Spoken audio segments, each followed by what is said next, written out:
ومرضاته وقربه وثوابه. للبركة الفاتحة. أعوذ بالله من الشيطان الرجيم. بسم الله الرحمن الرحيم. الحمد لله رب العالمين الرحمن الرحيم مالك يوم الدين. إياك نعبد وإياك نستعين. اهدنا الصراط المستقيم صراط الذين أنعمت عليهم غير المغضوب عليهم ولا الضالين آمين. Alhamdulillah, innal hamdalillah nahmaduhu wa nasta'inuhu wa nastaghfiruh wa na'udzu billahi min syururi anfusina wa sayyiati a'malina man yahdihillahu fala mudilla lahu wa man yudlil fala hadiya lahu. Asyhadu an la ilaha illallah wahdahu la syarika lahu wa asyhadu anna Muhammadan 'abduhu wa rasuluhu alladzi la nabiyya wa la rasula ba'dah. Allahumma anfa'na bima 'allamtana wa 'allimna ma yanfa'una wa zidna 'ilma. Allahumma nawwir qulubana binuri hidayatik kama nawartal arda binuri syamsika abadan abada birahmatika ya arhamar rahimin. Allahumma arhamna bil Qur'ani waj'alil Qur'ana hujjatan lana wa la hujjatan alaina amin rabbal alamin. Dalam kesempatan yang lalu alhamdulillah kita telah membahas surah Abas sampai ayat yang ke-10. Fa anta anhu talah. Di sini Allah Subhanahu wa taala berfirman, wa amma man ja'aka yas'a wa huwa yakhsha fa anta anhu talaha.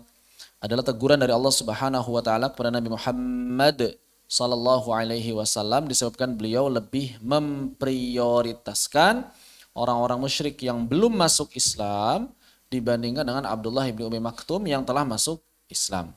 Makanya disampaikan al-mamnu anhu fil haqiqati al-i'radu aman aslam.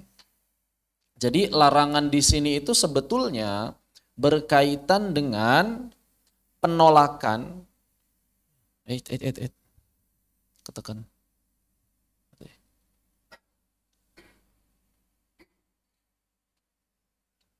Berkaitan dengan berpalingnya Nabi Shallallahu Alaihi Wasallam aman aslam kepada orang yang telah masuk Islam, begitu. Jadi di sini harus kita pahami bahwa menolong sesama muslim itu diutamakan, ditekankan, begitu. Dalam hal dakwah juga demikian. Lal iqbal ala ghairihi wal ihtimam bi amrihi hirsan ala islamihi. Ya, bukan kemudian malah menerima yang lain yang belum masuk Islam dan kemudian memperhatikan urusan mereka,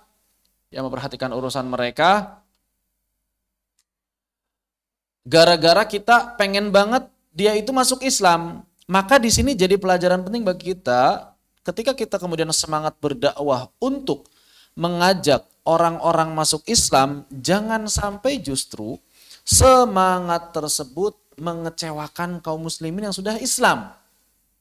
Misalnya kita banyak membantu orang-orang kafir dengan harapan apa? Dengan harapan mereka masuk Islam. Banyak ngasih sumbangan. Gitu. Orang Islamnya malah tidak diperhatikan. Ini bukan tujuan dakwah. Atau misalnya ketika ada sebagian orang yang semangat untuk menyebarkan misalnya kurban ya. Kurban kepada orang-orang yang bukan kurban sih, sedekah lah. Walaupun ada juga sebagian kurban. Kalau kurban kepada orang-orang yang baru masuk Islam atau yang minoritas itu diperhatikan bagus. Cuma kalau misalnya bantuan-bantuan, misalnya ada bantuan nih. Bantuan ini cukup buat 5 orang misalnya. Tapi yang lagi susahnya ada 10 orang. 5 orang muslim, 5 orang kafir.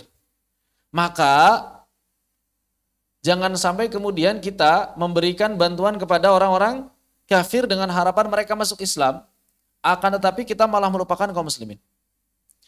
Kecuali, ada pengecualian, kecuali apa? Kecuali kalau orang-orang Islam yang 5 ini juga paham. Mereka sudah siap sabar, mereka siap untuk merelakan bantuan tersebut kepada orang-orang kafir, ya, agar mereka masuk Islam, maka ini tidak apa-apa. Sebagaimana dahulu Nabi Shallallahu Alaihi Wasallam menyuruh para sahabat untuk memberikan perlakuan yang baik kepada para tawanan perang. Tawanan perang disuruh untuk makan sebagaimana makannya para penjaga.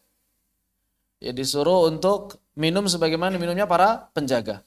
Tapi kemudian para penjaga ini pernah mengalami satu fase di mana mereka ini kekurangan bahan makanan.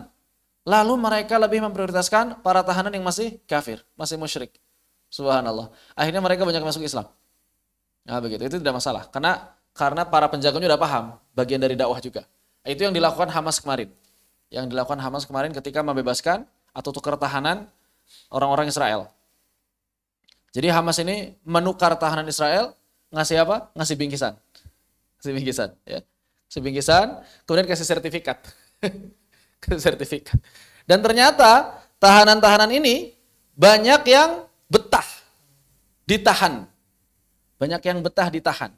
Saking apa? Saking baiknya perlakuan Hamas terhadap tahanan-tahanan Israel. Ustaz, tapi kan orang-orang Israel kejam banget kalau nahan. Kita jangan ikuti kekejaman mereka. Kenapa? Karena tahanan, selama mereka jadi tahanan, ada kewajiban bagi kita untuk berbuat baik pada para tahanan. Kecuali kalau medan perang. Kalau lagi perang, nggak ada istilah ampunan. Tapi kalau ketika sudah jadi tahanan, maka tidak boleh disiksa. Ya, tanpa maksud yang mendesak tidak boleh disiksa. Begitu. Tahanan perempuan disiksa, diperlakukan tidak senonoh. Orang-orang Israel biasa begitu. Tapi jangan seperti itu. Itu kalau memang kaum musliminnya sudah memahami hal tersebut dalam rangka untuk membuat mereka masuk Islam, maka tidak masalah. Tapi kalau kaum musliminnya tidak paham juga membutuhkan, maka prioritaskan kaum muslimin sebelum membantu orang-orang yang kafir. Begitu. Jadi ikatan akidah mesti diutamakan. Allahu a'lam bishawab. Kalla, jangan begitu wahai Nabi. Maksudnya jangan utamakan orang-orang kafir. Innaha tadhkirah, karena Al-Quran itu adalah pemberi peringatan. Begitu. Ajaran Allah itu adalah peringatan. Faman syaa'a dzakara. Siapa yang mau dapat peringatan pasti akan memperhatikan. Begitu. Jadi ini masih berkaitan dengan apa yang disampaikan ketika kita membahas surah An-Nazi'at juga kan. Bahwa memang yang namanya orang ketika ingin mendapatkan ilmu pasti akan memperhatikannya. Bukan sekadar kita kejar-kejar begitu. Mereka kabur, tidak. Fi suhufim mukarramah. Yang Al-Quran ini dikumpulkan dalam suhuf. Ya, dikumpulkan dalam suhuf-suhuf yang mulia. Marfu'atim mutahharah. Marfu'ah yang ditinggikan kedudukannya. Mutahharah yang disucikan. Bi aidi safarah. Di tangan para utusan. Maksudnya di sini malaikat. Kiramim bararah yang mulia lagi penuh kebaikan. Kalla innaha tadhkirah, yakni Al-Quran. Innaha tadhkirah itu maksudnya adalah Al-Quran. Bahwa Al-Quran itu adalah pemberi peringatan. Bi'aidi safarah kiramim barara. Maksudnya kiramim barara di sana adalah khalquhum karimun. Bahwa malaikat itu dari sisi fisiknya mulia, agung. Kayak gimana? Wallahu a'lam bishawab. Wallahu a'lam bishawab. Kita tidak pernah diberikan gambaran ya. Cuma Nabi pernah melihat rupa asli malaikat Jibril ketika pertama kali di Gua Hira pertama. Yang kata Nabi apa? Kakinya di bumi, ternyata badannya di angkasa itu. Kayak gimana tuh? Ya Allah alam itu, Allah alam. Antum bayangkan ya. Ada makhluk besar, ya kan, kakinya di bumi, badannya di angkasa menjulang tinggi, tiba-tiba mengecil dan meluk antum. Siapa yang enggak takut? Makanya gak heran kalau Nabi langsung keringat dingin kan. Nah begitu. Dan Nabi bercerita bahwa satu sayap malaikat Jibril itu bisa menutupi bumi. Kayak gimana? Wallahu a'lam bishawab. Kita gak tahu. Agungnya seperti apa, besarnya seperti apa. Tapi kalau dari sisi unsur keindahan, tampan, cantik, itu jelas manusia. Fi ahsani taqwim, itu udah jelas. Jadi dalam tanda petik ya, sejelek-jeleknya manusia itu udah yang terbaik. The best of the best, makhluk Allah. Dari sisi unsur keindahan. Berarti malaikat di sini enggak seperti digambarkan oleh orang-orang barat, ganteng gitu ya. Yang perempuan cantik itu kan, angel itu kan begitu kan, kalau di barat kan. Berarti gambarannya tidak seperti itu. Apakah bentuknya seperti badun manusia? Wallahu a'lam bishawab, kita nggak tahu.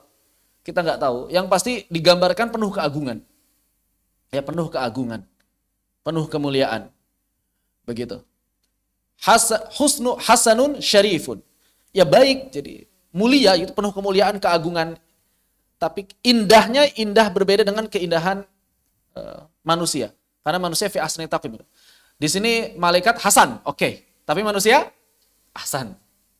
Ya kan? Manusia Ahsan. Begitu. Jadi dari sisi fisik memang mulia.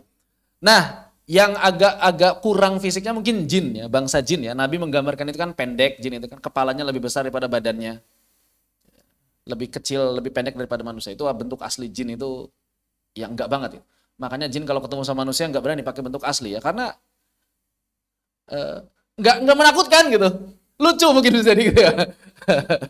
Jadi begitu. Makanya mereka selalu menggambarkan dengan bentuk-bentuk yang menakutkan manusia.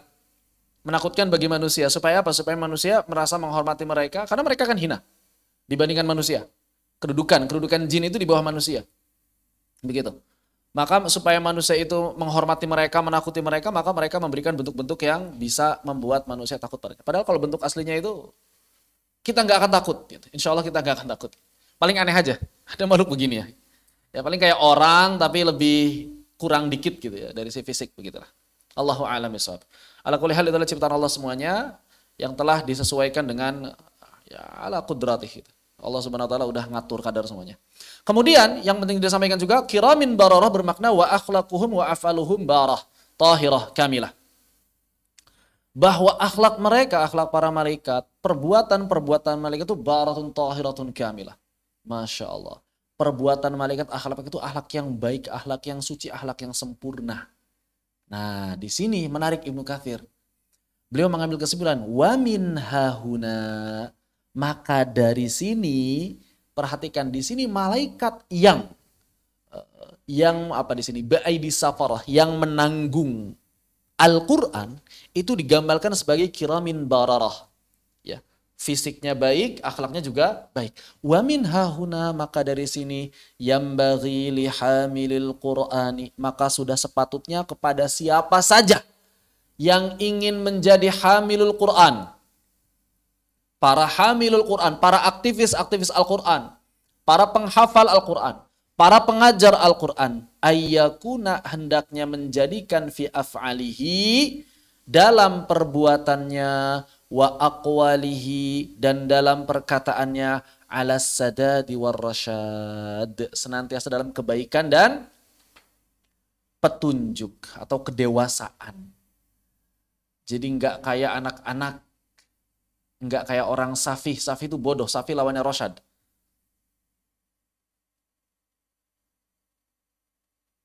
Bijak ya.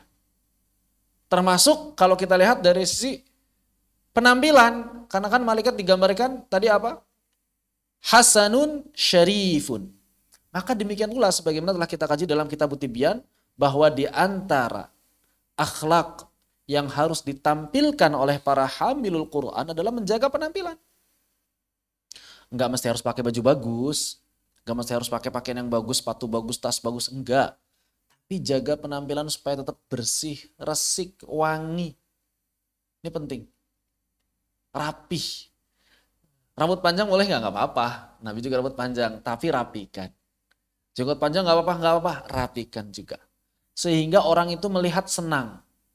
Ahlul Quran itu, oh subhanallah, wangi-wangi, bersih-bersih, nggak apek begitu ya, nggak bau asem gitu ya. Yang misalnya, aduh, Ustaz, saya gimana ya, ada masalah bau badan. Yang masalah bau badan misalnya pakai deodoran, pakai apa, tawas, pakai minyak wangi yang bisa menutupi. Tapi jangan pakai minyak wangi tapi jarang mandi gitu ya. Malah nggak enak nanti baunya. Itu hal-hal kecil yang membuat orang juga nanti akan mencintai Al-Quran. Ingat bahwa di sini di antara pelajarannya apa? Ketika Nabi Shallallahu Alaihi Wasallam berpaling dari Abdullah bin Umi Maktum, bahwa di antara pelajarannya itu adalah, ya Nabi, engkau itu akhlakmu mulia, maka jangan biarkan orang-orang gak suka padamu gara-gara akhlakmu, begitu. Gara-gara kita nggak memperhatikan akhlak, kita nggak memperhatikan penampilan.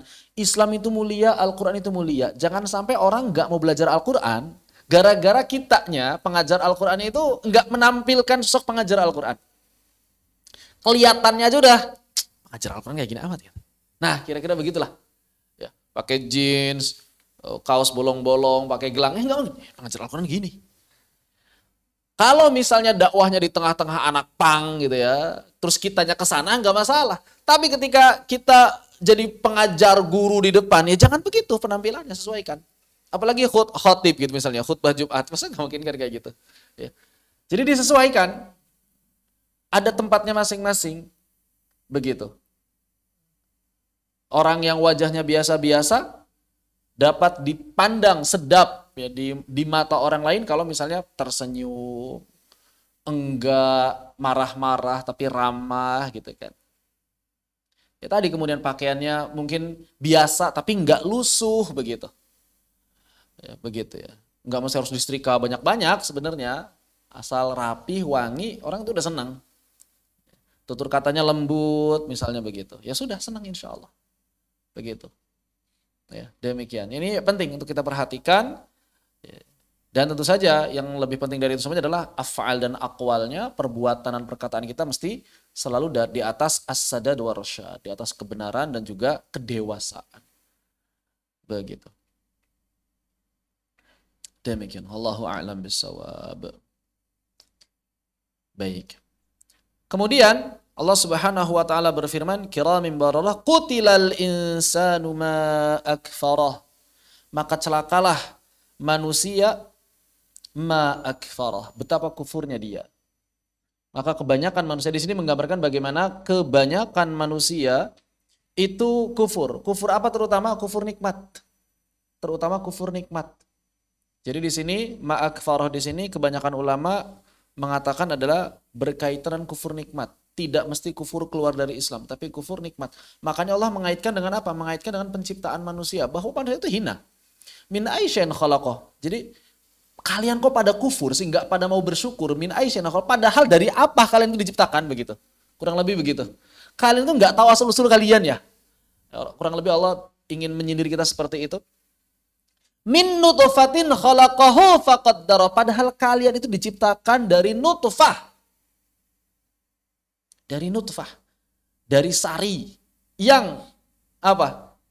Yang hina. Faqaddara, kemudian Allah Subhanahu wa taala menetapkannya, menciptakannya. Maka disampaikan min ayyi syai'in khalaqallahu hadzal kafir fatakabbar. Dari apa sih Allah Subhanahu wa taala menciptakan orang-orang kafir yang sombong ini? Dari apa kalian enggak pada mikir? Begitu kan?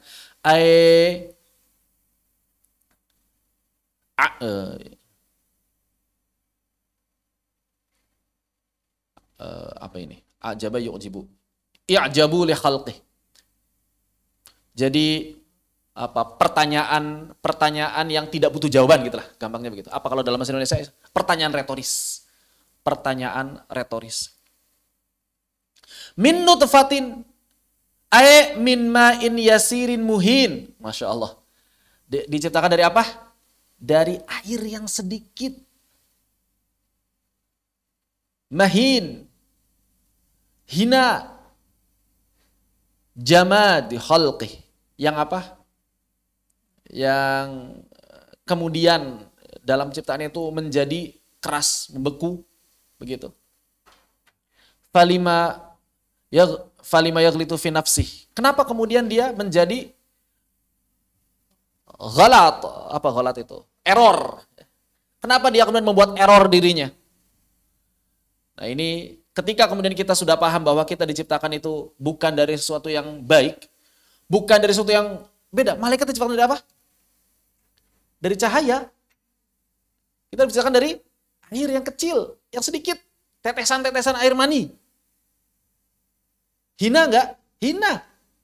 Hina sekali. Hina sekali. Siapa yang mau melihat manusia dalam bahan aslinya? Enggak ada. Ya kan? Enggak ada. Begitu. Qala Al-Hasan, maka Imam Al-Hasan Al-Basri, kaifa yatakabbar man kharaja min sabilil bauli marratain, Masya Allah. Maka kenapa kok kalian bisa bisa sombong? Padahal kalian itu cuma keluar dari tempat pipis 2 kali gitu. Paham ya? Udah nggak perlu dijelasin dari bapaknya sama dari ibunya. Pertama dikeluarin dari bapaknya, kemudian kedua dikeluarin dari ibunya. Ya antum itu tempat keluarnya tempat yang hina. Terus kenapa kok bisa kafir, bisa sombong? Begitu maksudnya. Maka apa sih yang disombongkan dari orang yang keluar hidup itu ternyata lewatnya lewat tempat pipis 2 kali begitu. Begitu. Maka ini jelas sindiran yang sangat keras dari Al-Imam Hasan Al-Basri. Min ayyi syai'in khalaqah min nutfatin khalaqahu faqaddarah. Tsumma amatahu faqabarah. Kemudian ketika mereka manusia meninggal, fa'akbaroh dikuburkan. Ada syariat penguburan. Ini adalah bagian dari cara memuliakan Allah Subhanahu wa taala terhadap manusia. Ay akramahu bidafn. Allah Subhanahu wa taala memuliakan manusia dengan cara menguburkan. Walam yaj'alahu walam yaj'alhu, dan Allah itu tidak menjadikan manusia kasairil hayawanat. Allah itu tidak menjadikan manusia sebagaimana hewan-hewan yang lain, alati takun jifuha ala wajhil ard, yang ternyata hewan-hewan yang lain itu kalau mati bangkainya ada di mana? Ya bertebaran berserakan di atas muka bumi. Enggak ada syariat hewan itu kalau mati dikubur. Begitu. Ini kan pemuliaan dari Allah Subhanahu wa taala. Bagaimana Allah mengangkat derajat manusia yang asalnya itu nutfah, yang asalnya itu air yang hina. Ketika meninggal Allah Subhanahu wa taala memberikan syariat aturan agar mereka dikubur. Makanya dari sini kita bisa mengambil kesimpulan juga bahwa betapa bodohnya orang-orang hari ini yang justru ketika telah diberikan syariat untuk menguburkan orang mati malah meninggalkan syariat itu dan memilih syariat yang lain. Dengan cara apa misalnya? Dibakar. Kremasi. Kalau dikremasi pakai alat ya nggak mending juga sih, cuma lebih mending daripada yang dikremasi kayak orang-orang India itu kan. Dibakar itu dilempar-lemparin gitu kan. Pakai kayu bakar. Bahkan itu masih terjadi sampai sekarang. Itu kan betapa hinanya mereka. Yang jauh dari syariat Allah Subhanahu wa taala. Sudah hidupnya hina, matinya dalam keadaan hina, di akhirat makin hina lagi. Allah. Di tempat yang lain ada dibiarkan di pohon, ada yang dibiarkan di gua-gua, ada yang dibiarkan dimakan burung bangkai di Tibet ya. Subhanallah, itu sampai tulang-tulangnya, sampai tinggal tulang doang baru diambilin tulangnya. Masya Allah, antum bayangkan ya. Antum melihat misalnya ibu antum itu dimakanin sama apa namanya, sama burung bangkai gitu. Masya Allah, ngeri sekali. Bagaimana Allah Subhanahu wa taala memuliakan kita, memuliakan manusia. Bahwa yang namanya manusia ketika meninggal dunia itu dikubur.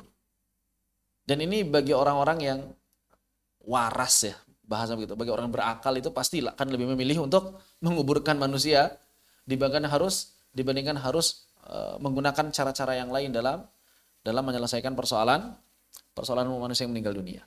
Begitu. Ini subhanallah, ini bagaimana Allah sayang banget loh sama kita gitu sebenarnya. Jadi aturan, perintah, larangan yang Allah Subhanahu wa taala tetapkan bagi kita semuanya sebetulnya adalah hakikatnya adalah rasa sayang yang diberikan kepada kita semuanya. Begitu. Baik.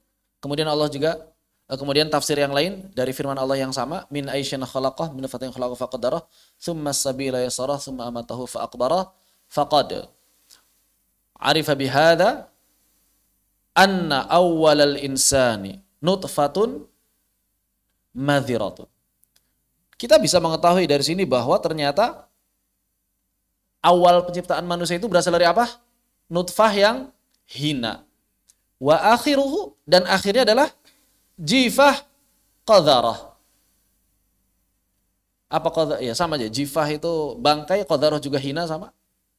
Bangkai yang busuk gitu. Wa huwa fi ma baina dzalika yahmilul adharah. Dan ternyata di antara hidup dan matinya manusia selalu membawa kotoran kemana-mana. Kita selalu bawa kotoran kemana-mana kan? Di usus besar kita. Iya. Isinya manusia ternyata apa sih? Kotoran ternyata isinya. Asalnya dari sesuatu yang hina, akhirnya juga menjadi hina. Selama hidupnya Fisik manusia itu hina sebenarnya. Kenapa? Karena cuma bawa kotoran kemana-mana. Kalau nggak dibungkus dengan bungkus yang indah, yang rapi oleh Allah Subhanahu Wa Taala, maka tentu saja kita ini nggak layak berada di tempat-tempat yang mulia. Gitu. Makanya tidak heran kan kalau misalnya ada orang yang tiba-tiba dioperasi, buang air besar harus dari perut, itu udah gak bisa kemana-mana. Gak mungkin dia bisa kemana-mana. Pasti akan menimbulkan bau yang tidak sedap. Karena gak bisa dikontrol kan begitu. Setiap kali selesai mengolah makanan langsung keluar. Gimana? Subhanallah. Manusia itu, ya kalau mau berpikir, ya apa yang kita harapkan gitu dari diri kita sendiri, gak ada. Begitu ya. Fama syarafahu bil ilmi, maka tidak ada yang membuat manusia itu mulia secara pengetahuan kita sekalipun, illalladzi abda'ahu wa sawwarahu, kecuali yang membuat manusia mulia itu apa? Zat yang mengadakannya dan juga zat yang membentuknya. Jadi dengan pengetahuan ini kita bisa mengetahui bahwa ternyata tidak ada yang membuat manusia mulia kecuali zat yang mengadakannya dan zat yang membentuknya. Wa dzalik, maka dari itu mujibul ayyashkurahu la ayyakfarah. Maka dari itu wajib bagi setiap manusia untuk senantiasa bersyukur dan jangan berbuat kufur. Jangan kufur nikmat. Ingat segala nikmat yang telah diberikan Allah Subhanahu wa taala kepada kita sekalian. Karena lagi-lagi kita tidak memiliki apapun. Kita tidak memiliki apapun, lahir pun dalam keadaan hina, wafat pun dalam keadaan hina sebetulnya. Begitu. Thumma amatahu fa'aqbarah, thumma idza syaa'a ansyarah. Kemudian Allah Subhanahu wa taala membangkitkannya kembali. Kalla lamma yaqdi ma amarah. Lamma yaqdi ma amarah. Dan kebanyakan manusia itu apa? Lamma yaqdi ma amarah. Belum memenuhi apa yang Allah perintahkan. Ya itulah. Udah kufur belum memenuhi apa yang Allah perintahkan. Allah bilang A kita B, Allah bilang B kita C, Allah bilang C kita D, terus seperti itu. Maka kemudian Allah Subhanahu wa taala mengatakan falyanzuril insanu ila ta'amih. Falyanzuril insanu ila ta'amih. Amara bil i'tibari fit ta'am. Allah Subhanahu wa taala memerintahkan agar kita itu memikirkan makanan. Kaifa khalaqallahu biqudratihi wa yassarahu birahmatihi fayajib 'alal 'abdi ta'atuhu wa syukruhu wa yuqbihu ma'siyatahu wal kufra bih. Maka di sini manusia hendaknya memperhatikan apa yang dia makan, bukan sekadar bagaimana cara dia memilih, tapi bagaimana ketika kemudian dia mendapatkan makanan, dia bisa bersyukur atas makanan yang hakikatnya diberikan oleh Allah tadi. Bukankah semua makanan itu hakikatnya diberikan Allah Subhanahu wa taala? Bukankah Allah Subhanahu wa taala telah menciptakan berbagai macam pintu-pintu rizki di atas muka bumi ini untuk menjadi makanan kita? Kita tinggal milih. Mau pisang, mau mangga. Makanya ya, kalau ada orang-orang Arab, masyai-masyai Arab itu kalau ke Indonesia itu lihat, wih jannah gitu. Nah di Arab itu nggak ada gitu, banyak pohon-pohon kayak gitu. Kita mungkin ngelihat biasa aja ya, banyak pohon gitu ya, banyak buah-buahan di Indonesia gitu kan. Tapi orang-orang Arab kalau wih jannah, pohon semua. Luar biasa. Tapi yang menarik apa? Yang menarik adalah ternyata di Arab, di negara-negara Arab yang di sana itu jarang pohon buah-buahan, tapi buah-buahan hampir selalu tersedia sepanjang tahun. Buah-buahan hampir selalu tersedia sepanjang tahun. Tapi di Indonesia, yang buah-buahan sumbernya, nggak ada buah-buahan kecuali kalau lagi musim doang. Saya khawatirnya hilang keberkahan gitu kita ini. Coba sekarang cari mangga ada nggak? Nggak musim. Tapi kalau misalnya antum di Saudi, mangga itu hampir ada tiap hari. Bingung kan? Dari mana adanya gitu? Semangka hampir ada tiap hari. Kalau semangka mungkin ada ya gitu juga. Kayak mangga kayak gitu. Sekarang lagi rame rambutan. Udah hilang rambutan, udah nggak ada lagi. Tapi di negara-negara yang ya katakanlah dari sisi tanahnya tandus begitu kan. Tapi ternyata buah-buahan ada gitu kan, aneh. Ini aneh. Begitu. Ya entah itu dengan apa sistemnya, Allah alam bisawab ya. Impor atau gimana, wallahu alam bisawab. Akan tapi yang pasti bahwa ternyata tidak menjamin ya banyaknya rezeki yang melimpah ruah yang diberikan Allah Subhanahu wa taala pada kita itu membuat kita pun kadang-kadang masih merasa tidak cukup begitu. Membuat kita pun kadang-kadang masih merasa tidak cukup. Maka kita pikirkan, kita renungkan bagaimana Allah menciptakan kita dengan kekuatannya, memudahkan kita dengan kasih sayangnya, maka wajib bagi setiap hamba untuk apa? Ta'atuhu. Untuk menaati Allah Subhanahu wa taala. Wa syukruhu. Dan juga senantiasa bersyukur pada Allah Subhanahu wa taala, wa yuqbihu ma'siyatahu. Dan untuk senantiasa apa? Menjauhkan diri, merasa buruk dari kemaksiatan, wal kufra bih. Aqbah yuqbih itu kan dari kata qabih, qabih itu buruk. Jadi menganggap buruk berbagai macam kemaksiatan dan menganggap buruk berbagai macam kekufuran terhadap. Nah, itu harusnya yang dilakukan manusia. Begitu. Selain daripada itu bahwa ayat ini juga menegaskan pada kita ini mesti pilih-pilih makanan, jangan banyak makanan sembarangan. Perhatikan pola gizi sehat, seimbang dan lain sebagainya. Kenapa? Karena ternyata makanan itu berpengaruh pada fisik dan fisik akan sangat mempengaruhi keadaan ruhiyah kita. Sebagaimana sabda Nabi sallallahu alaihi wasallam, "Alaina fil jasadil mudghah." Mudghah itu fisik atau batin? Mudghah itu fisik. Begitu. Ternyata kata Nabi, kalau misalnya jasad ini baik, fisik ini baik, kita akan baik. Nah, berarti salah satu cara untuk mendapatkan kesehatan batin, jaga kesehatan fisik juga. Begitu. Olahraga, hati-hati. Jangan sampai jarang olahraga. Minimal peregangan tiap hari, masa nggak peregangan sama sekali. Peregangan gitu kan. Makanya tiap pagi itu kenapa kita keluar juga kan, sebenarnya itu peregangan, ngambil napas ke masjid gitu. Sambil peregangan gitu. Lumayan itu kan. Dari sini ke masjid bisa sambil peregangan. Kalau nggak keluar sama sekali habis lah. Di kamar, apalagi kamarnya ketutup gitu, nggak pernah dibuka, waduh sumpek. Itu nggak baik itu. Makanya tiap pagi ya afdolnya tiap pagi itu kalau misalnya di sana ada kelas dibuka aja. AC nyala nggak apa-apa, dibuka aja tiap pagi supaya dapat udara yang bagus di kelas pagi. Buka jendela supaya dapat pergantian udara yang bagus. Itu bagian dari menjaga kesehatan kita. Dan bagian dari dalam rangka apa? Ribet-ribet amat menjaga kesehatan dalam rangka menjaga ruh kita sebetulnya. Begitu kan? Seperti itu. Kalau kata orang Yunani atau Romawi, dalam tubuh yang sehat terdapat jiwa yang kuat. Apa bahasa ini? Mensana in corpore sano atau gimana? Mensana in corpore sano. Gitu ya. Bahasa apa itu? Latin. Begitu ya. Itu betul juga, mensana in corpore sano, betul.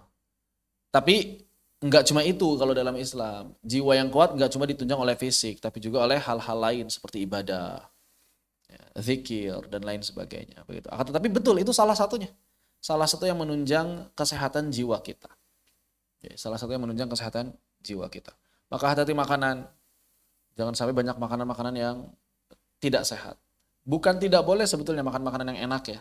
Karena kan identiknya biasanya enak itu nggak sehat, sehat itu nggak enak. Gitu. Identiknya kan begitu. Sebetulnya enggak juga, banyak makanan-makanan yang enak bisa tetap sehat. Yang penting jangan sampai diolah terlalu berlebihan. Kayak misalnya kalau zaman sekarang itu kan 3 hal ya yang jangan sampai digabung terus-terusan begitu. Apa itu? Lemak atau minyak, kemudian garam atau gula, kemudian tepung. Nah, ini 3 poin ini sering digabung nih. Kalau digabung 3-tiganya udahlah, tubuh ini kalau misalnya tiap hari makan yang beginian udah habis. Dihajar terus soalnya itu. Kerjanya terlalu berat. Tepung, gula atau garam, yang ketiga minyak. Makanan kita sekarang gini semua, 3-tiganya isinya 3. Karena enak, soalnya enak. Ayam tepung gitu enak gitu kan. Tempe kasih tepung enak gitu kan. Gehu kasih tepung gitu enak gitu. Semuanya begitu. Maka dikurangin.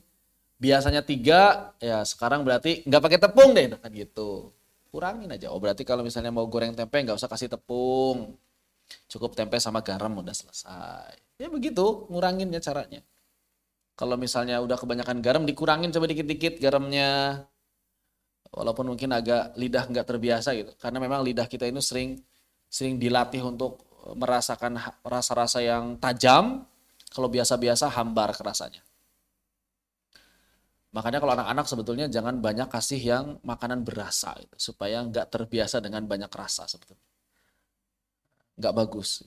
Jadi nanti dia kurang kurang kurang sensitif lidahnya gitu. Pengen yang harus. Saya dari kecil itu sering makan yang asin-asin. Makanya nggak sensitif terhadap asin. Kurang aja, ngerasa kurang aja. Begitu. Ya. Terus gula. Yang suka ngopi, mulai sekarang misalnya, oh gulanya dikurangin. Oke lah, saya belum bisa nggak pakai gula. Maka gulanya kurangin. Udah jangan lagi beli kopi saset yang isinya gula, kebanyakan gulanya daripada kopinya gitu. Kopi saset itu kan kebanyakan gulanya daripada kopinya. Demikian pula kopi-kopi yang udah cair, apalagi kopi cair. Kopinya berapa persen? 2%, 3%. Isinya apa? Air sama gula. Komposisi paling banyaknya air sama gula. Nah itu dikurangi. Yang seperti itu dikurangi. Ya. Bukan nggak boleh makan sama sekali, bukan. Dikurangi aja. Karena kalau tidak berlebihan dan diiringi dengan aktivitas yang baik itu aman. Insya Allah aman ya. Para ahli kesehatan pun mengatakan seperti itu. Banyak makan gula agak banyak, tapi kalau aktivitasnya banyak nggak masalah. Yang jadi masalah itu makan gulanya banyak, aktivitas sedikit. Maka bagaimana caranya? Gulanya dikurangi. Begitu. Maka jangan banyak makan-makan yang terlalu manis-manis. Kurangin lah intinya jajanan-jajanan. Begitu. Wallahu a'lam bishawab. Seperti itu. Kemudian falyanzuril insanu ila ta'amih ana sababna al-ma'a sabba. Sungguhnya Allah Subhanahu wa taala telah mencurahkan air yang berlimpah, hujan dan lain sebagainya.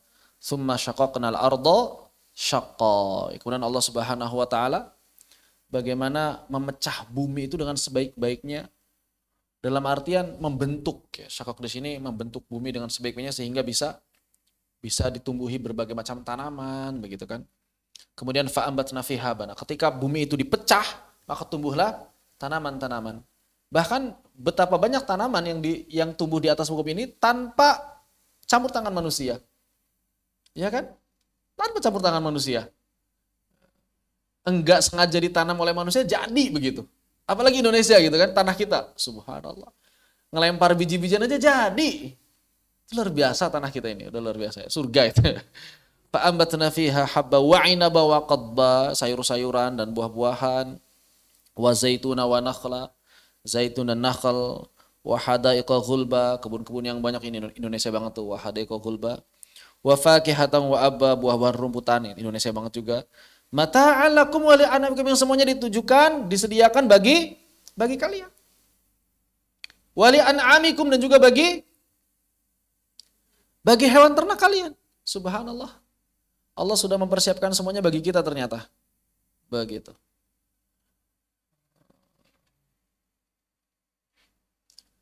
Kemudian faidza ja'atis shakhah, dan ketika datang sangkakala yauma yafirul mar'u min akhihi, di mana di sana manusia lari dari saudaranya, wa ummihi wa abih, dan dari ibunya, dari bapaknya, wa sahibatihi wa bani, dari pasangannya, dari anak-anaknya.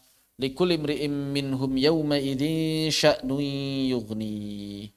Kemudian wujuhun yawma idzin musfirah dhahikatun mustabsyirah wa wujuhun yawma idzin 'alaiha ghabarah tarhaquha qatarah ulaika humul kafaratul fajrah. Tapi ada juga ternyata di hari akhir itu orang-orang yang wajahnya suram. Wa wujuhun yaumaidhin 'alaiha ghabarah. Wajahnya suram. Maksudnya ini 'alaiha ghabarah. Ghabarah itu kan debu, tertutup debu itu maksudnya suram. Tarhaquha qatarah. Yang ditutupi oleh kegelapan. Ulaika humul kafaratul fajr. Mereka adalah orang kafir dan fajir. Orang kafir dan juga orang-orang yang banyak berbuat dosa. alladzina kharaju an dairatis syara'. Siapa mereka? Yaitu mereka orang-orang yang telah keluar dari lingkaran syariat, yang telah keluar dari aturan syariat. Syariat bilang A, mereka pengennya B, syariat bilang B, mereka pengennya C, terus begitu, keluar dari aturan syariat. Dan sebagaimana telah kita pahami bersama bahwa melaksanakan syariat Islam itu adalah kewajiban setiap muslim, tanpa harus menunggu tegaknya khilafah. Semampu kita. Tapi khilafah kan belum tegak, saat. Ya lakukan, amalkan yang kita mampu. Begitu. Nggak perlu menunggu negaranya belum negara Islam. Yang bisa kita lakukan, kita lakukan. Yang bisa kita amalkan, kita amalkan. Kalau yang urusan negara nanti nunggu negara, kita misalnya masalah had, masalah hukuman bagi pencuri, ya itu memang nggak bisa ditegakkan kecuali oleh negara, oleh pemerintah. Nggak bisa sembarangan. Walaupun ada pendapat sebagian kecil ulama yang membolehkan mengambil alih. Para ulama mengambil alih, tapi ini pendapat yang ya sebagian ulama menilai syadz. Tapi ada pendapat seperti itu. Kebanyakan ulama menilai harus pemerintah resmi. Bagaimana kalau misalnya pemerintah resmi tidak mengamalkannya? Sudah, amalkan yang bisa kita amalkan. Dan dorong pemerintah resmi untuk mengamalkannya. Kita kasih tahu mereka, kita dakwahkan mereka bahwa menjadi pemerintah itu wajib melaksanakan syariat Islam dalam segala macam aspek kehidupan. Itu wajib hukumnya. Kita mendakwahkan mereka wajib hukumnya. Begitu. Ya. Jadi kalau misalnya kita mendakwahkan syariat Islam, menegakkan syariat Islam itu bukan ciri HTI, bukan gitu. Sebagian orang Indonesia mengira kalau kita ngomongin syariat Islam itu ente HTI, bukan. Kewajiban mendakwahkan syariat Islam itu bukan ciri khas HTI, itu ciri khas kaum muslimin. Begitu. Walaupun yang paling kencang masalah itu misalnya HTI, ya udah nggak apa-apa. Alhamdulillah mereka kencang, walaupun mungkin kita nggak sepakat dengan beberapa metodenya, nggak masalah. Tapi dalam masalah kewajiban kewajiban berdakwah untuk menegakkan syariat Islam, kita sepakat. Nah, kita sama-sama berdakwah, sama-sama menyuarakan bahwa yang namanya syariat Islam itu wajib tegakkan. Bukan sekadar untuk meraih kesejahteraan di dunia, bukan. Tapi lebih dari itu supaya kita mendapatkan keridhaan dari Allah Subhanahu wa taala. Kenapa? Karena orang-orang yang keluar dari syariat Islam itu dinilai sebagai orang-orang yang apa? Kafaratul fajarah. Kafaratul fajarah. Atau kalau misalnya di surah Al-Maidah, "Wa man lam yahkum bi anzalallah fa ulaika humul kafirun, zalimun, fasiqun." Orang-orang kafir, zalim, fasik. Itulah mereka orang-orang yang enggak mau melaksanakan syariat Allah Subhanahu wa taala. Begitu. Dan itu ayat, itu Al-Qur'an. Bukan perkataannya misalnya jubir-jubir HTI juga bukan. Bukan perkataannya anak-anak fans berat ISIS, bukan. Itu Al-Quran. Kadang-kadang kan sebagian di antara kita begitu. Ente ngomongin syariah khilafah ISISer ya. Kalau nggak ISISer pasti HTI. Kan. Begitu. Baik. Khurujan fahishan hatta kanu ariqina fi dzalikal kufr. Bahwa mereka ini telah keluar dari syariat Islam dengan tata cara keluar yang buruk sampai hatta kanu ariqina fi dzalikal kufr. Bahkan mereka ini sampai mengakar kekufuran dalam diri mereka. Ariqina, mengakar. Fi dzalikal kufr, dalam keburukan mereka, wal fujur, dan dalam dosa. Sehingga kekufuran berakar pada mereka dan hidup mereka bergelimang dosa. Wa hum fil aghlabi al-mutrifun alladzina yahmiluhum ghinahum 'ala takabbur wal asyar wal batar. Bahwa ternyata mereka ini ya terbiasa hidup, secara umum mereka terbiasa hidup al-mutrifun alladzi yahmiluhum ghinahum. Jadi mereka ini terbiasa hidup dengan mengandalkan kekayaan mereka. Yang semua itu membuat mereka at-takabbur, mengarahkan mereka pada takabbur, pada kesombongan. Wal asyar wal batar. Kepada apa? Kepada asyar, keburukan yang sangat besar. Wal batar, dan juga kepada kedurhakaan, kesombongan. Falijam'ihim bainal kufri wal fujuri, dan melekatnya, bergabungnya diri mereka dengan kekufuran dan kefujuran itu, jami'alahum bainal ghabarah wal qatarah. Itu layaknya berkumpulnya pada diri mereka Apa tadi? Ghabarah, kemuraman dan juga kegelapan. Jadi kehidupan mereka di dunia yang penuh dengan kekufuran dan kefujuran, itulah yang menjadi sebab mereka nanti di akhirat atau di hari akhir mengalami ghabarah dan qatarah. Nah, kalau kita tidak mau menghadapi ini, maka mulailah kita berbenah. Mulailah kita memperbaiki diri. Mulai tunduk pada syariat Allah Subhanahu wa taala seberapapun beratnya. Syariat Allah berat nggak? Berat. Nggak ada yang bilang ringan. Akan tetapi ingat janji Allah Subhanahu wa taala, la yukallifullahu nafsan illa wus'aha. Bahwa syariat Allah itu pasti bisa dipikul oleh manusia. Itu janji Allah. Tidak ada satupun aturan syariat yang dibebankan pada kita sekalian yang di luar kemampuan kita, itu tidak ada. La yukallifullahu nafsan illa wus'aha. Allah sudah tahu kemampuan manusia sanggup bisa memikulnya. Maka jangan sampai kemudian kita lari dari syariat walaupun dia berat. Salat 5 waktu itu berat, puasa itu berat, berbuat baik pada orang tua itu berat, taat pada suami itu berat, menyayangi istri dan anak-anak itu berat, berbuat baik pada orang tua itu berat, berbuat baik pada tetangga itu berat, apalagi dalam perkara-perkara yang lebih dari itu. Itu berat semuanya, akan tetapi Allah sudah memberikan kudrah pada kita, kemampuan pada kita untuk bisa menjalankan semua itu. Kalau kita bisa memanfaatkan potensi yang ada pada diri kita. Allahu a'lam bissawab. Maka di sini ada beberapa pelajaran yang bisa diambil dan juga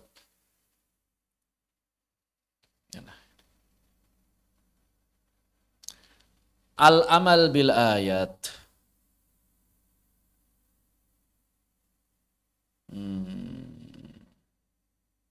Mana yang ini ya?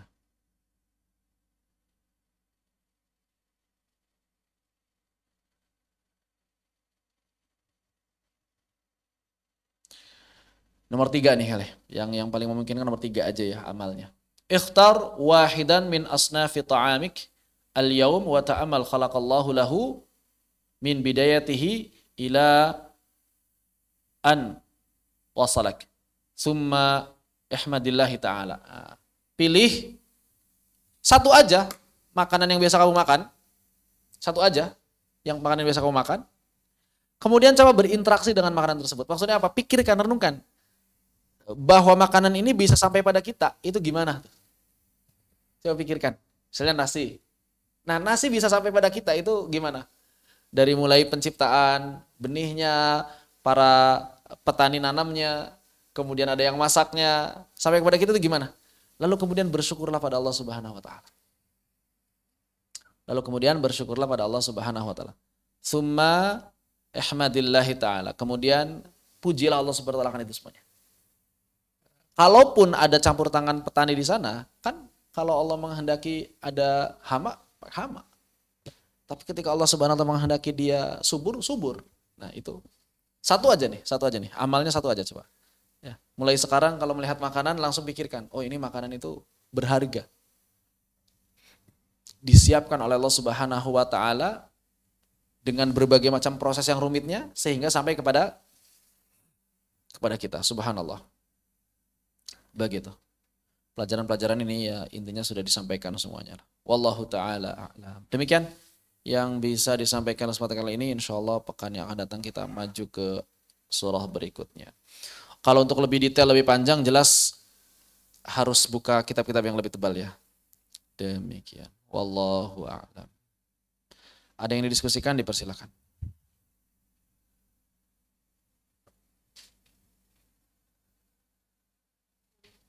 Ya, gimana?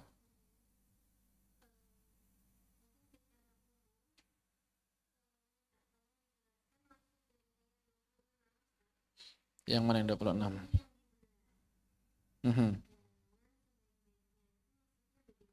Maksudnya adalah maksudnya Allah mempersiapkan bumi untuk bisa menumbuhkan tanaman. Itu maksudnya tadi bumi dibelah. Jadi bumi dibelah dengan sebaik-baiknya itu adalah Allah mempersiapkan bumi untuk bisa menumbuhkan tanaman. Sehingga dari situ tumbuh tanaman-tanaman. Bukankah ketika tanaman tumbuh dari benih, bumi itu terbelah? Iya kan? Dan Allah sudah mengaturnya bagaimana pembelahan bumi, Bagaimana mengatur kemudian bumi itu bisa cocok buat tanaman tertentu, bisa beda-beda, tiap tempat makanannya, tiap tempat tanamannya beda-beda, begitu kan? Itu kan kalau bukan Allah yang atur siapa? Begitu. Allahu a'lam. Mhm.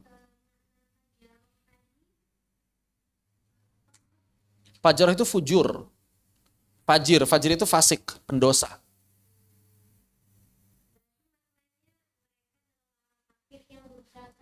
Ah, boleh lah durhaka, bebas. Kalau terjemahan, itu kan terjemahan ya boleh disebut durhaka boleh. Cuma kalau maksudnya secara makna letterlek bahasa itu orang berbuat dosa aja intinya. Fajir itu orang yang berbuat dosa, fujur itu orang yang berbuat dosa. Fajir adalah orang yang berbuat dosa. Bisa disebut durhaka. Kira-kira apa yang cocok dalam bahasa Indonesia orang yang berbuat durhaka ya bisa kan? Orang yang banyak berbuat dosa ya bisa berdurhaka. Bisa disebut apa lagi misalnya? Membangkang. Itulah. Satu makna dengan itu. Insya Allah. Kalau misalnya harus makna apa dalam bahasa Indonesianya, nggak bisa dijelaskan. Harus satu kata nggak bisa. Karena bahasa Arab beda sama bahasa Indonesia.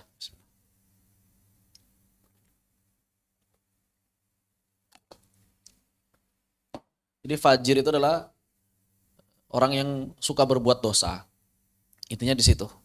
Secara maknanya. Lawan dari takwa, sebagaimana firman Allah Subhanahu wa taala, fa'alhamaha fujuraha wa taqwaha. Fa'alhamaha fujuraha wa taqwaha. Jadi kalau takwa itu adalah orang yang melaksanakan syariat Allah, fujur sebaliknya berarti. Begitu. Demikian. Coba kalau di kamus apa? Makna kamus.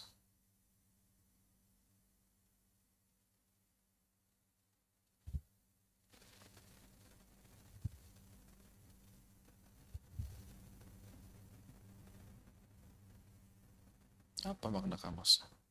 Kok nggak ada? Yafjuru fujur fajarjul. Fasako. Ya. Maknanya adalah orang fasik. Nggak ada bahasa Indonesia, kamus Indonesia. Fasako berarti. Coba fasako. Kalau fasako pasti fasik. Nggak ada bahasa Indonesia. Nggak punya bahasa Indonesianya ini. Cabul. Cabul bahasa Indonesianya. Nggak punya berarti. Fasik, cabul, pezina, jorok. Itu bahasanya. Susah diterjemahkan bahasa Indonesia, nggak ada. Yang sepadan dengan itu nggak ada.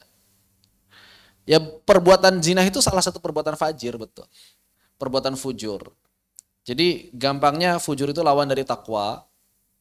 Maka orang yang bertakwa disebut muttaqin. Orang yang fujur disebut fajir. Fujar, yang banyak berbuat fujurnya fujar. Satu makna dengan fasik. Fasik adalah pelaku dosa besar. Cuma kalau dalam secara lebih spesifik lagi, ya fujur itu biasanya memang dosa-dosa yang tadi, dosa-dosa yang sifatnya itu kayak cabul ya, kayak zina, begitu. Begitu, wallahu a'lam bishawab. Ada lagi makna-makna kata-kata di ayat yang masih butuh penjelasan?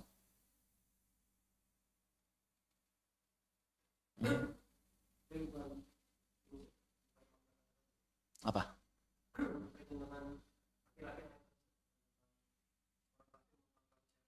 Mm-mm.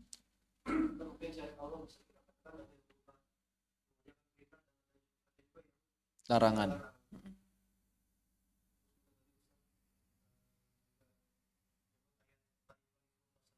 Mhm.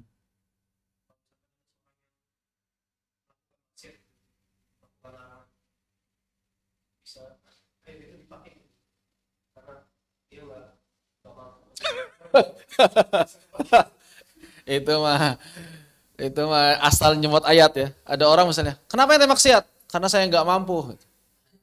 Itu bohong, dusta udah jelas. Orang yang seperti itu dusta, dusta. La yukallifullahu nafsan illa usaha. Allah kan nggak ngasih beban di luar kemampuan hambanya. Karena saya lemah, saya maksiat. Bukan begitu konsepnya, bro. Kebalik. Jadi ayat ini menegaskan pada kita bahwa seluruh syariat Allah, baik berupa perintah ataupun larangan, itu hakikatnya bisa kita lakukan. Larangan itu bisa kita tinggalkan. Itu justru ayat ini gambarannya begitu. La yukallifullahu nafsan illa usaha, itu maksudnya Allah tidak akan memberikan kewajiban padamu sesuatu yang nggak bisa kamu lakukan. Dan Allah nggak akan melarang sesuatu darimu, sesuatu yang nggak bisa kau tinggalkan. Begitu maknanya. Jangan dibulak-balik maknanya. Jangan dibulak-balik. La yukallifullahu nafsan. Ente kenapa masih maksiat? La yukallifullahu nafsan illa usaha. Aneh masih lemah. Bukan gitu bro, konsepnya bro. Gitu ya, mengambil ayat seenaknya aja. Iya, memang saya juga dengar ya beberapa orang itu nggak begitu maksudnya. Itu salah itu. Salah paham terhadap makna ayat. Sama seperti, kenapa ente nggak sholat? Sholat tuh yuk. Nggak boleh maksa-maksa la ikraha fiddin gitu kan. Kayak gitu kan ya. Itu adalah salah satu di antara kekeliruan berpikir dalam ayat-ayat Al-Quran. Dan memang sayangnya kadang-kadang juga kekeliruan tersebut bersumber dari sebagian da'i. Saya nggak bilang ulama ya, da'i. Gitu ya. Kayak mubaligh, khatib itu kadang-kadang penyampaiannya itu kadang-kadang bikin orang awam itu keliru dalam memahami ayat. Itu tugas kita untuk meluruskannya. Ya begitu. Misalnya antum tiba-tiba disuruh khutbah, ya boh, la yukallifullahu nafsan illa usaha. Jadi antum bawakan satu ayat yang sering salah difahami. Begitu kan. La ikraha fiddin misalnya begitu. Itu penting juga. Apalagi berdampak dalam kehidupan ya. Kan dampaknya besar. Ketika kemudian kita memahami ayat ini dengan baik, ya berarti kita nggak akan ngeluh dong dengan perintah Allah. Kita nggak akan ngeluh dong dengan larangan Allah. Ya orang Allah yang janji. Berarti kalau misalnya ada orang yang bilang, saya nggak sanggup melaksanakan syariat Allah, tinggal diadu kan, yang jujur yang mana, Allah apa lu gitu kan? Begitu kan, gak sekasarnya gitu. Ya berarti yang dusta manusia. Tapi saya benar nggak siap. Nah kalau misalnya begitu butuh latihan. Berarti Anda tidak melaksanakan syariat Allah bukan karena nggak bisa, tapi karena belum terbiasa.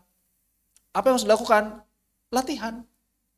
Kayak anak kecil yang belajar puasa kan nggak bisa langsung sehari. Latihan dulu. Ada yang sampai jam 9, nggak apa-apa kan? Nggak apa-apa anak kecil. Ada yang sampai jam 12, ada yang sampai asar, ada yang sahurnya 2 kali gitu kan. Sahur pagi sama jam 12 terus lanjutin puasa lagi, nggak apa-apa. Nah, yang jadi masalah ente pernah nggak latihan gitu. Kalau nggak dilatih ya nggak bisa. Tapi bukan berarti syariat ini terlalu berat, bukan. Karena ente terlalu terlena sehingga tidak terbiasa. Padahal kalau dibiasakan pasti bisa. Pasti bisa. Jadi kalau misalnya orang, saya nggak bisa meninggalkan rokok, jangankan rokok yang makruh, yang haram aja bisa ditinggalin. Insya Allah bisa. Begitu. Atau misalnya kewajiban apa sih yang paling berat? Bukan sunnah, wajib. Yang wajib apa sih yang berat? Kalau dipikir-pikir kan kita, apa yang berat? Enggak ada sebenarnya. Kalau bukan hawa nafsu gitu kan? Kalau bukan hawa nafsu. Sholat itu kan 5 waktu. Kalau memang belum bisa berjamaah rutin, udah sendirian gitu kan? Enggak bisa di awal waktu rutin, yang penting kan di waktunya. Itu kan ringan sekali gitu. Sangat ringan dibandingkan tugas dosen harus bikin makalah tiap hari gitu. Atau misalnya tugas dari bos yang harus nyelesain pekerjaan harus tuntas saat itu juga. Dibandingkan itu lebih mudah sholat, lebih mudah puasa. Cuma karena nggak biasa aja kan. Begitu. Karena nggak biasa aja. Saya sakit nggak bisa puasa. Oh gampang fidyah. Selesai gitu masalahnya. Kalau sakitnya nggak bisa puasa, fidyah. Ada penggantinya. Oh saya sholat nggak bisa diri, duduk. Nggak bisa duduk, berbaring. Artinya sesulit apa sih gitu melaksanakan syariat? Kita nggak ngomongin yang sunnah. Yang sunnah itu emang harus butuh latihannya lebih keras. Kita ngomongin yang wajib sama yang haram. Nggak ngomongin yang sunnah sama makruh, enggak lah. Ngomongin yang wajib sama yang haram aja. Yang jelas-jelas haramnya itu disepakati para ulama. Ninggalin khamar, ninggalin zina, ninggalin judi. Itu kan perkara yang mudah begitu sebenarnya. Siapapun pasti bisa melakukannya. Asal ada kemauan. Bukan kebutuhan. Judi itu kan bukan kebutuhan hidup. Zina itu bukan kebutuhan hidup. Khamar juga bukan minuman yang diminum tiap hari begitu. Artinya meninggalkan itu bisa begitu. Nah, tinggal kitanya mau atau tidak berusaha untuk meninggalkan itu semuanya. Ya, berarti la yukallifullahu nafsan illa usaha terbukti secara akal sehat. Begitu. Tinggal bagaimana manusia berinteraksi dengan kehidupan ini. Apakah dia benar-benar mau melaksanakan syariat Allah atau tetap membangkang.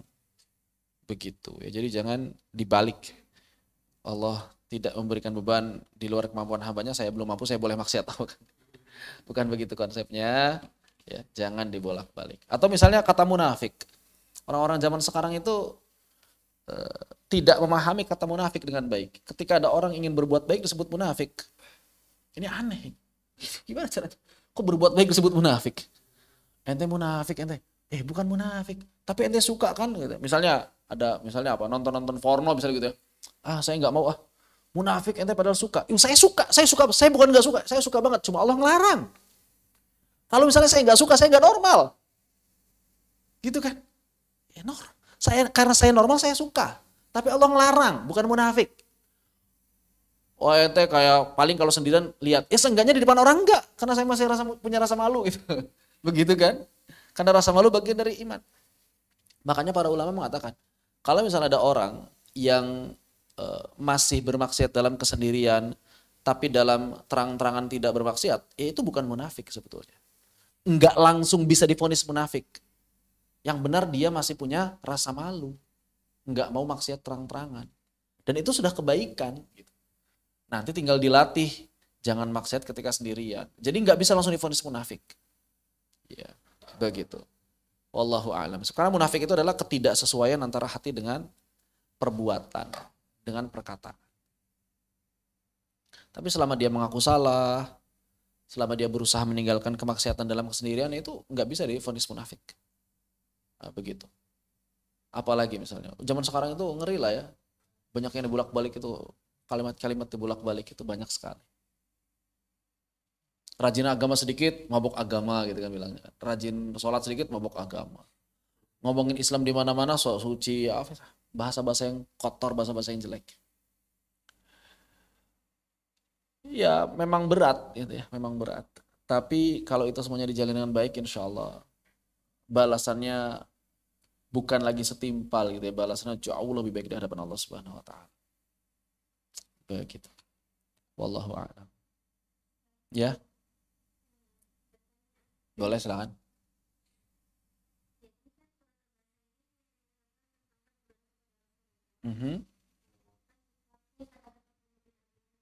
Betul. Betul.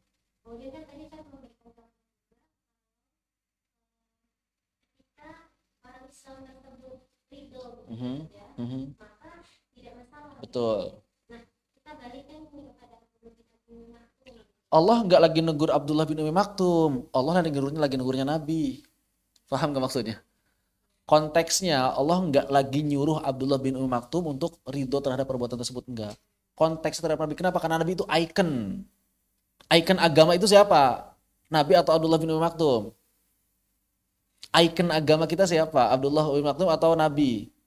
Nabi. Maka yang dibenahi nabinya dulu sama Allah. Dalam tanda petik ya dibenahi. Maksudnya menegur Nabi pada saat itu lebih urgen daripada negur Abdullah bin Umi Maktum. Kenapa? Karena dalam keadaan seperti itu Nabi yang harus ngalah. Bukan nyuruh Abdullah bin Umi Maktum, bukan. Kalau misalnya Allah nyuruh Abdullah bin Umi Maktum buat ridho, berarti egois. Kenapa? Karena posisinya Nabi di atas, Abdullah bin Umi Maktum itu di bawah. Umat itu nggak boleh dipaksa. Pemimpin yang harus ngalah, jangan dibalik.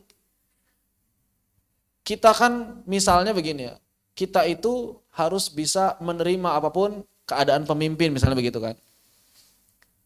Terus kemudian pemimpinnya nggak capable. Terus pemimpin bilang sama bawahannya, kalian terus bisa menerima bawahan pemimpin. Egois kalau misalnya gitu. Maka kalau misalnya keadaan pemimpin tidak capable, apa yang harus dilakukan? Pemimpinnya harus mengupdate diri, bukan malah justru nyuruh anak buahnya nerima. Sebagai anak buah, iya kami harus nerima apapun keadaan pemimpin. Tapi ente sebagai pemimpin tahu diri lah gitu. Kasarnya begitu. Ya, maka dalam keadaan seperti ini Kenapa yang Allah tegur adalah Nabi Muhammad SAW? Justru ini menunjukkan bahwa seorang pemimpin itu jangan meminta hak kepada orang yang di bawahnya, tapi bagaimana dia bisa bersikap memberikan hak yang di bawahnya, melakukan kewajibannya, begitu. Seperti itu. Cuma kalau kita dalam keadaan pada posisi Abdullah bin Maktum, misalnya, kok malah ngasih ke sana gitu ya. Husnudzon, bisa jadi ada harapan yang baik. Begitu.